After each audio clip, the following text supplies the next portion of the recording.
ലോകം നടുങ്ങുകയാണ്. ഒരു പെൺകുട്ടിക്ക് തൻ്റെ കുടുംബത്തിൽ നിന്നും നാട്ടുകാരിൽ നിന്നും നേരിട്ട അതിക്രമങ്ങൾ കണ്ട് ക്രിസ്തുവിനെ സ്വന്തം രക്ഷകനായി സ്വീകരിച്ചു എന്നതിൻ്റെ പേരിലാണ് ഇന്ദി മിഖായേൽ എന്ന 15-കാരി കടുത്ത പീഡനങ്ങളും വധഭീഷണിയും നേരിടുന്നത്. സുഡാൻ അതിർത്തിയോട് ചേർന്ന് ഖാറോജിവാഡോ സ്വദേശിനിയായ ഇന്ത്യയുടെ കഥ ലോകത്തെ ഞെട്ടിച്ചിരിക്കുകയാണ്. 2025 ജൂണിലാണ് ഇന്ത്യ ക്രിസ്തുമാർഗം സ്വീകരിച്ചത്.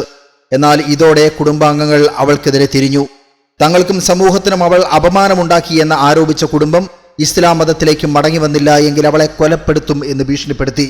നിലവിൽ ഡംബി ഡൊല്ലോ എന്ന സ്ഥലത്ത് ഒളിവിൽ കഴിയുന്ന പെൺകുട്ടിയെ വധിക്കാനായി തോക്കിധാരികളെ വീടിന് സമീപം നിയോഗിച്ചിരുന്നു. ഇതാണ് പുറത്തുവരുന്ന ഞെട്ടിക്കുന്ന വിവരങ്ങൾ. ഭീഷണികൾ വർദ്ധിച്ചതോടെ 2025 സെപ്റ്റംബറിൽ അവൾക്ക് തൻ്റെ സ്കൂൾ വിദ്യാഭ്യാസം പാതി വഴിയിൽ ഉപേക്ഷിക്കേണ്ടി വന്നു.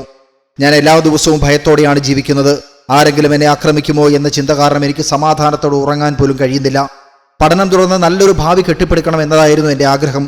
എന്നാൽ ജീവന് ഭീഷണിയായതോടെ സ്കൂളിൽ പോകുന്നത് നിർത്തേണ്ടി വന്നു. ഇന്ത്യ തൻ്റെ സങ്കടകരമായ അവസ്ഥ വിവരിക്കുന്നത് ഇങ്ങനെയാണ്: എത്ര കടുത്ത പീഡനങ്ങൾ ഏറ്റുവാങ്ങേണ്ടി വന്നാലും, തൻ്റെ ജീവനും കുടുംബത്തിൻ്റെ പിന്തുണയും നഷ്ടപ്പെട്ടാലും യേശുവിനെ തള്ളിപ്പറയാൻ താൻ തയ്യാറല്ല എന്ന് ഈ പെൺകുട്ടി ഉറച്ച ശബ്ദത്തിൽ പറയുന്നു. കടുത്ത ഒറ്റപ്പെടലും ദുരിതവും അനുഭവിക്കുമ്പോഴും ദൈവം തന്നോടൊപ്പമുണ്ട് എന്ന അചഞ്ചലമായ വിശ്വാസമാണ് ഈ 15-കാരിയെ ജീവിക്കാൻ പ്രേരിപ്പിക്കുന്നത്.